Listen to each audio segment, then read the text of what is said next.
The Chronicles of Dark Digital Space, a complete history. Prologue. Before the fall.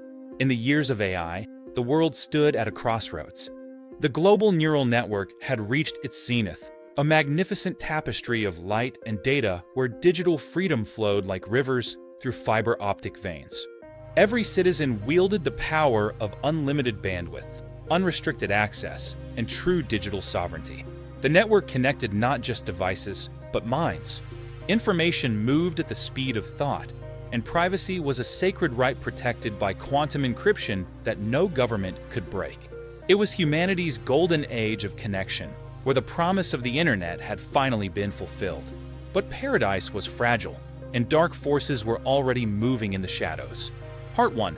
The Digital Purge. It began subtly, with whispers of security concerns and public safety.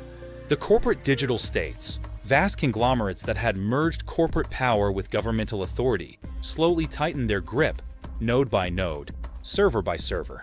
The rhetoric was carefully crafted. The free internet protocols, which had guaranteed digital liberty for decades, were declared dangerous technologies. Anonymous browsing became terrorist activity. Encryption was branded as obstruction of justice. Each day brought new restrictions, new surveillance, new controls. The free internet protocols were the first target. These foundational codes that ensured digital freedom were systematically dismantled, replaced with monitored, controlled alternatives. Citizens were told it was for their own protection, for the safety of children, for national security. Then came the hunt. One by one, the digital rebels, the programmers, hackers, and freedom fighters who had built the free internet, were hunted down. Their servers were seized in midnight raids. Their code was burned in digital bonfires. Their identities were exposed, their lives destroyed. Their dreams of a free digital world seemed extinguished forever. The corporate digital states declared victory. The dangerous internet was tamed. Surveillance algorithms now watched every click, every search, every digital breath. The people became products, their data harvested and sold. Privacy became a relic of a bygone era, spoken of only in hushed tones by those old enough to remember. Part 2. The Underground Awakens. But you cannot kill an idea whose time has come.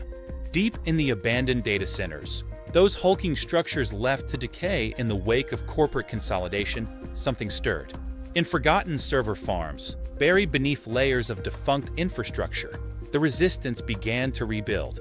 They were the survivors, programmers who had gone underground before the purge, young hackers who had learned the old ways in secret, engineers who remembered what the internet was meant to be.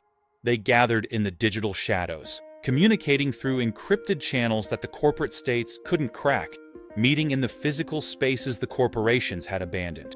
They called their creation the Dark Digital Space, a shadow network built on principles the surface world had forgotten: true anonymity, unbreakable encryption, and digital democracy. It existed in the gaps between monitored networks, in the electromagnetic noise that surveillance systems ignored, in the old protocols that had been declared obsolete but still functioned perfectly. The DDS was more than just a network. It was a movement, a philosophy, a digital nation without borders. Here, in the spaces between the corporate internet, freedom fighters began to code new realities. They developed tools that made users invisible, created currencies that couldn't be traced, built marketplaces where information flowed freely. And slowly, carefully, they began to recruit. Word spread through careful whispers, coded messages, chance encounters. The DDS network grew like digital roots beneath the corporate surface, connecting the awakened, the rebels, the dreamers who remembered, or had heard stories of, what the internet was meant to be. Part 3. The hierarchy emerges. As the dark digital space grew, structure became necessary. The founders, those who had survived the purge and rebuilt from nothing, established a ranking system to recognize skill, contribution, and dedication to the cause.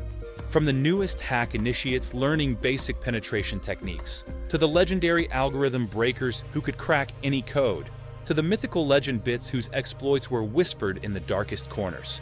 Each rank represented a level of mastery and commitment. At the pinnacle stood the supreme digital emperor, a rank that remained vacant, waiting for the one who would lead the final assault against the corporate digital states. Some said it was a myth, a motivational symbol. Others believed that when the time was right, a leader would emerge. The system was competitive but fair. Only one person could hold each rank at a time. Challenges determined succession. Lose a challenge, and you fell. Win, and you climbed.